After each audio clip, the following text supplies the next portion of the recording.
Hello guys, welcome to my channel PK commerce study. आज मैं आप लोगों के लिए बहुत ही महत्वपूर्ण प्रश्न लेके आई हूँ जो कि एग्ज़ाम में बहुत बार आ चुका है। तो क्वेश्चन है, विक्रय संवर्धन का अर्थ, उद्देश्य एवं महत्व की व्याख्या करें। तो गाइस मैं बता दूं, ये क्वेश्चन एग्ज़ाम में बहुत बार आ चुका है, तो क्वेश्चन को बहुत ही केयरफुली समझें ताकि आपके एग्ज़ाम में आए तो आप इसका आंसर ईजिली दे सकें। तो मैं इसका बेसिक अर्थ बता दूं ताकि आपके एग्ज़ाम में आए तो आप अच्छे से लिख सकें। तो विक्रय संवर्धन का आशय यह है कि विक्रय संवर्धन दो शब्दों के मेल से बना है, विक्रय प्लस संवर्धन। विक्रय का अर्थ होता है किसी वस्तु की बिक्री करना और बदले में मुद्रा प्राप्त करना, और संवर्धन का मतलब होता है वस्तु की बिक्री में वृद्धि करना और वस्तुओं को अधिक से अधिक खरीदने के लिए ग्राहकों को उकसाना ताकि वस्तुओं की बाजार में मांग बढ़ जाए। इसे ही विक्रय संवर्धन कहा जाता है। चलिए अब हम लोग देखते हैं विक्रय संवर्धन का शाब्दिक अर्थ क्या होता है। विक्रय संवर्धन का अर्थ, विक्रय संवर्धन अंग्रेजी भाषा के दो शब्दों से मिलकर बना है, सेल्स एंड प्रमोशन।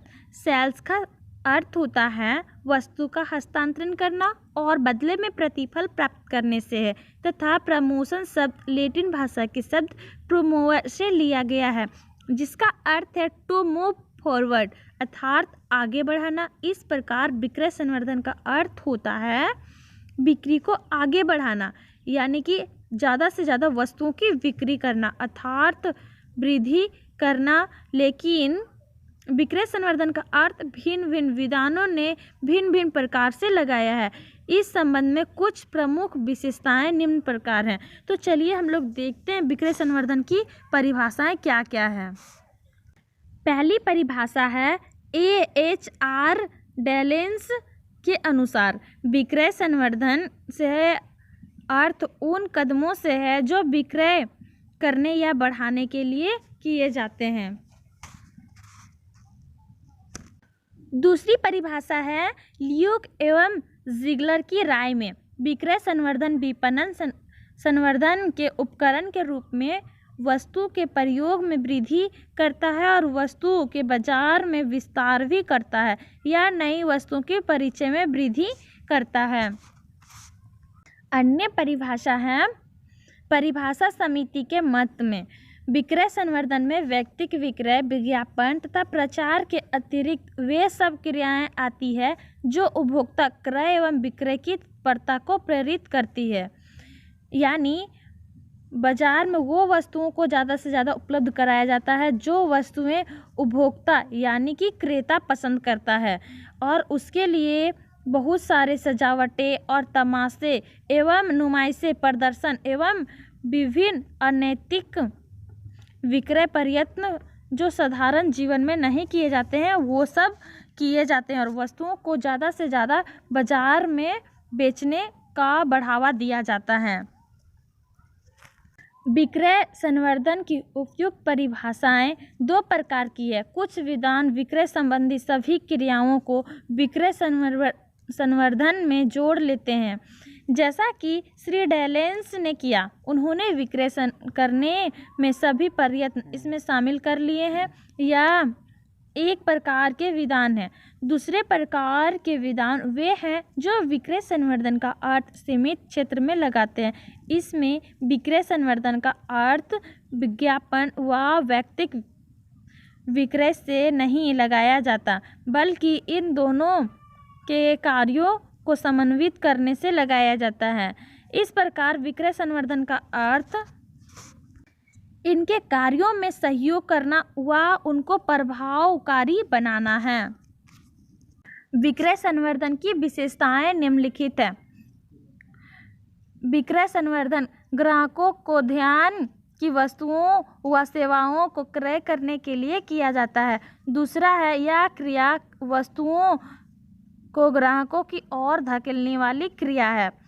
यह अनियमित क्रिया है जो उपभोक्ताओं व व्यापारियों को क्रय करने के लिए प्रेरित करती है। चौथी विशेषता है विक्रय संवर्धन में विज्ञापन व व्यक्तिक विक्रय शामिल नहीं किया जाता है। पांचवा है, यह विज्ञापन वह व्यक्ति विक्रय को अधिक प्रभावशाली बनाता है। अब हम लोग देखेंगे विक्रय संवर्धन के उद्देश्य यानी ऑब्जेक्टिव्स ऑफ सेल्स प्रमोशन। विक्रय संवर्धन के बहुत से उद्देश्य हो सकते हैं, लेकिन प्रमुख उद्देश्य निम्न प्रकार है। पहला है नई वस्तुओं का परिचय कराने के लिए, यानी नई वस्तुओं को परिचय करवाने में विक्रय संवर्धन का बहुत ही बड़ा योगदान होता है। विक्रय संवर्धन का पहला उद्देश्य नई वस्तुओं के बारे में जानकारी देना है। इस जानकारी से ग्राहकों को खरीदने के लिए उकसाने से है और साथ ही मध्यस्थ विक्रेताओं को भी वस्तुएं अपनी दुकान पर रखने के लिए लालचित किया जा सकता है।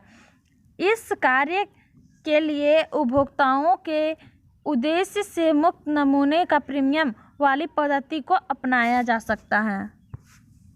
दूसरा उद्देश्य नए ग्राहकों को आकर्षित करने के लिए। एक निर्माता का विक्रय संवर्धन उद्देश्य नए ग्राहकों को आकर्षित करना भी होता है। विक्रय संवर्धन क्रियाओं को करने से नए ग्राहक आकर्षित होते हैं और कुल ग्राहकों की संख्या में वृद्धि होती है। विक्रय संवर्धन के तरीके जैसे मुक्त नमूने, मुक्त भेंट प्रतियोगिताएं आदि ग्राहकों को संख्या में तीव्र गति से वृद्धि करते हैं। तीसरा उद्देश्य है वर्तमान ग्राहकों द्वारा अधिक प्रयोग करने के लिए, यानी वर्तमान में जो ग्राहक वस्तुओं का उपयोग कर रहे होते हैं उसे अधिक से अधिक वस्तु का प्रयोग करने के लिए प्रोत्साहित किया जाता है। विक्रय संवर्धन क्रियाओं का उद्देश्य उन ग्राहकों के प्रयोग को बढ़ावा देना होता है जो वर्तमान में वस्तुओं को प्रयोग में ला रहे हैं। इस प्रयोग में कमी, प्रीमियम प्रतियोगिताएं आदि है। पांचवा उद्देश्य है मौसमी कमी के प्रभाव को कम करने के लिए, यानी मौसम के अनुसार से कुछ वस्तुओं की बिक्री तो बहुत ज़्यादा होती है।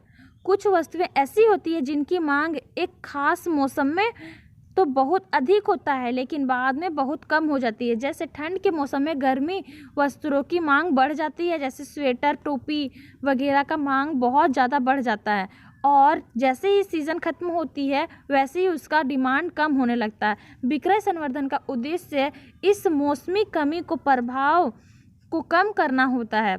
विक्रय संवर्धन क्रियाएं होने से कुल बिक्री बढ़ जाती है। जैसे भारत में गर्मियों में चाय व कॉफ़ी बेचने वाली कंपनियों अपने पैकेटों के साथ कुछ मुफ्त उपहार भेंट करती है। छठा उद्देश्य है विक्रयकर्ताओं को बिक्री आसान करने के लिए। विक्रय संवर्धन का छठवां उद्देश्य विक्रयकर्ताओं की बिक्री आसान करना है। जिन वस्तुओं में विक्रय संवर्धन नीति अपनाई जाती है उन वस्तुओं के विक्रयकर्ताओं के लिए बिक्री करना आसान हो जाता है। इसका कारण यह है कि उस वस्तु के क्रेता बाजार में पाए जाते हैं, अतः मध्यस्थ व डीलर आदि उस वस्तु को अपने यहाँ रखने व बेचने के लिए आसानी से तैयार हो जाते हैं। अब हम लोग विक्रय संवर्धन के महत्व को समझेंगे, यानी इम्पोर्टेंस ऑफ सेल्स प्रमोशन। आज के युग में विक्रय संवर्धन का महत्व ही नहीं है बल्कि यह अति आवश्यक हो गया है। विक्रय संवर्धन क्रियाएं निर्माता, मध्यस्थ एवं उपभोक्ता सभी को लाभ पहुंचाती है। यह क्रियाएं चाहे किसी के द्वारा की जाए लेकिन इनका लाभ सभी को मिलता है। जैसे यदि विक्रय संवर्धन मध्यस्थ डीलर के द्वारा किया जाए तो उससे डीलर को तो लाभ होता ही है, लेकिन जो निर्माता होता है, वस्तु का निर्माण करता है, उसे भी लाभ होता है। उपभोक्ता को तो प्रत्येक दशा में लाभ मिलता है। हम यहाँ विक्रय संवर्धन के महत्व का अध्ययन निम्न पंक्तियों में करेंगे। पहला है निर्माता के लिए विक्रय संवर्धन बहुत ही महत्वपूर्ण है। दूसरा है नए क्रेता बनाने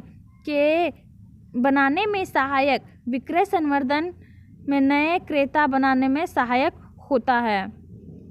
उम्मीद है आप लोग विक्रय संवर्धन के अर्थ विशेषता एवं उद्देश्य और महत्व को बहुत ही अच्छे से समझ गए। ऐसे ही महत्वपूर्ण प्रश्नों के उत्तर पाने के लिए हमारे चैनल को लाइक करें, सब्सक्राइब करें और शेयर ज़रूर करें। धन्यवाद।